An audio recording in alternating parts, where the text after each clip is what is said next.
चलिए आगे बढ़ते हैं। बाढ़ और बारिश की वजह से देश दुनिया में हाहाकार मचा हुआ है और लगातार घटनाएं भी घट रही है। राजस्थान के जयपुर में भी लगातार हो रही बारिश की वजह से एक बहुमंजिला इमारत भरभरा के गिर गई और मलबे में तब्दील हो गई। 1 मिनट में पूरी रिपोर्ट दिखा। राजस्थान के जयपुर में बहुमंजिला इमारत चंद सेकंड में ढह गई। बताया गया भारी बारिश की वजह से इमारत की नींव कमजोर हो गई थी। पहले बहुमंजिला इमारत से ईंटें गिरती नजर आई। देखते ही देखते पूरी इमारत मलबे में तब्दील हो गई। बहुमंजिला इमारत ढहने से वहां धूल का गुबार उठने लगा।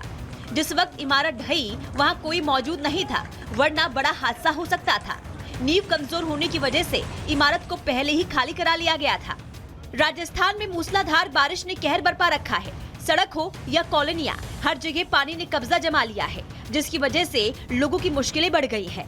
भारी बारिश से लोग अपने घरों में कैद हो गए हैं। लगातार लोगों को बचाने के लिए रेस्क्यू ऑपरेशन जारी है। यही नहीं, मौसम विभाग ने भी भारी बारिश का अलर्ट जारी किया है। Bureau report, Republic Bharat. और अब बात उत्तर प्रदेश के कानपुर की, जहां पर साबरमती एक्सप्रेस डिरेल हो गई। 20 कोच पटरी से उतर गए। ये एक्सप्रेस अहमदाबाद जा रही थी वाराणसी से, लेकिन इसी दौरान कानपुर में किस तरीके से हादसा हुआ, रिपोर्ट देखिए।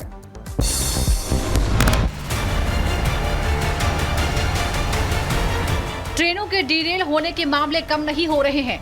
आए दिन ट्रेन के पटरी से उतरने की खबरें आ रही है। ऐसा ही मामला यूपी के कानपुर से भी सामने आया है। यहाँ वाराणसी से अहमदाबाद जा रही साबरमती एक्सप्रेस पटरी से उतर गई। जानकारी के मुताबिक ट्रेन के 20 से ज्यादा डिब्बे डिरेल हो गए। गनीमत यह रही कि हादसे में किसी को कोई नुकसान नहीं पहुंचा। यह हादसा रात करीब 2:35 पर हुआ। बताया जा रहा है कि बोल्डर टकराने से ट्रेन के डब्बे पटरी से उतर गए। हादसे की वजह से कई ट्रेनों के रूट में बदलाव करना पड़ा है। साथ ही कानपुर से बुंदेलखंड और मध्य प्रदेश जाने वाली ट्रेनों को रद्द भी किया गया है। बताया जा रहा है कि साबरमती एक्सप्रेस की रफ्तार धीमी थी, जिसकी वजह से बड़ा हादसा टल गया। सूचना मिलते ही घटनास्थल पर रेलवे प्रशासन और आईबी की टीम पहुंच गई। अहमदाबाद की आगे की यात्रा के लिए यात्रियों के लिए ट्रेन की व्यवस्था कर दी गई है। Bureau report, Republic Bharat. इधर अगली खबर भी यूपी से ही है, जहां बुलंदशहर में तेज रफ्तार का कहर देखने को मिला। एक तेज रफ्तार कार ने 2 युवतियों को टक्कर मार दी, जिसमें दोनों बहनें बुरी तरह जख्मी हो गई। कैसे हुआ हादसा, रिपोर्ट में देखिए।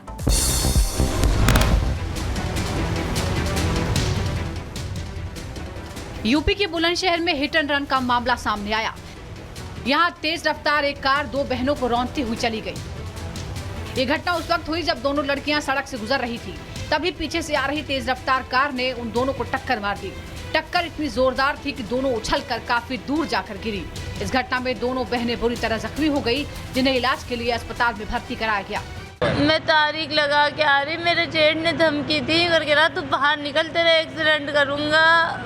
पुलिस ने दावा किया है कि पीड़िता के भाई ने ही उसके ससुराल वालों को फंसाने के लिए वारदात को अंजाम दिया। बहनों के साथ एक एक्सीडेंट की घटना प्रकाश में आई। प्रकाश में आने के बाद ही पुलिस ने तत्परता पूर्वक कार्यवाही करते हुए पता लगाया, तो गाड़ी को हम लोगों ने ट्रेस कर लिया है। घटना में तहरीर लेके जो वैधानिक कार्यवाही है वो थाना पुलिस के द्वारा की जा रही है। पुलिस ने इस मामले में केस दर्ज कर जांच शुरू कर दी है। चलिए आगे बढ़ते हैं। खबर आपको महाराष्ट्र की बताते हैं। महाराष्ट्र के अटल सेतु में एक महिला ने आत्महत्या करने की कोशिश की, लेकिन कैसे पुलिस ने अपनी बहादुरी दिखाते हुए महिला की जान को बचाया है। 1 मिनट में पूरी खबर दिखाते हैं। महाराष्ट्र के मुंबई से हैरान कर देने वाला मामला सामने आया।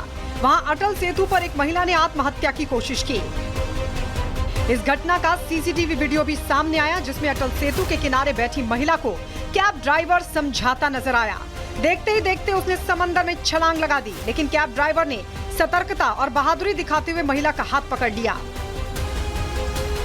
जिससे महिला अटल सेतु पर लटक गई और उसकी जान बच गई। इस घटना से वहां हड़कंप मच गया। कुछ ही देर में पुलिस के जवान और अटल सेतु पर मौजूद लोग वहां पहुंच गए। सभी अटल सेतु के पोल पर चढ़ गए, जिसके बाद किसी तरह उस महिला को बचा लिया गया। ये घटना 16 अगस्त की है। बताया गया कि महिला डिप्रेशन में थी, इसलिए उसने समंदर में कूदकर अपनी जान देने की कोशिश की। हालांकि पुलिस और कैब ड्राइवर की बहादुरी से उसकी जान बच गई। Bureau report, Republic Bharat.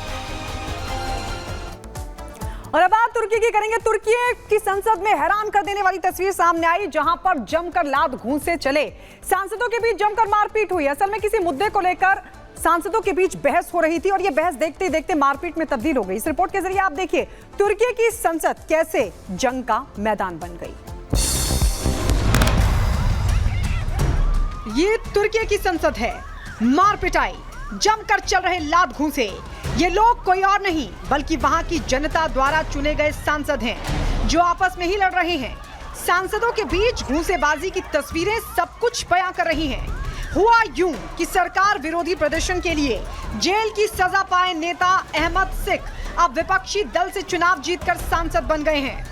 संसद में किसी मुद्दे पर बहस चल रही थी। इसी दौरान सत्तारूढ़ AKP पार्टी के सांसदों से उनकी कहासुनी हो गई, जिसके बाद सत्तारूढ़ दल के सांसदों ने सिक को घेर लिया और हाथापाई शुरू कर दी।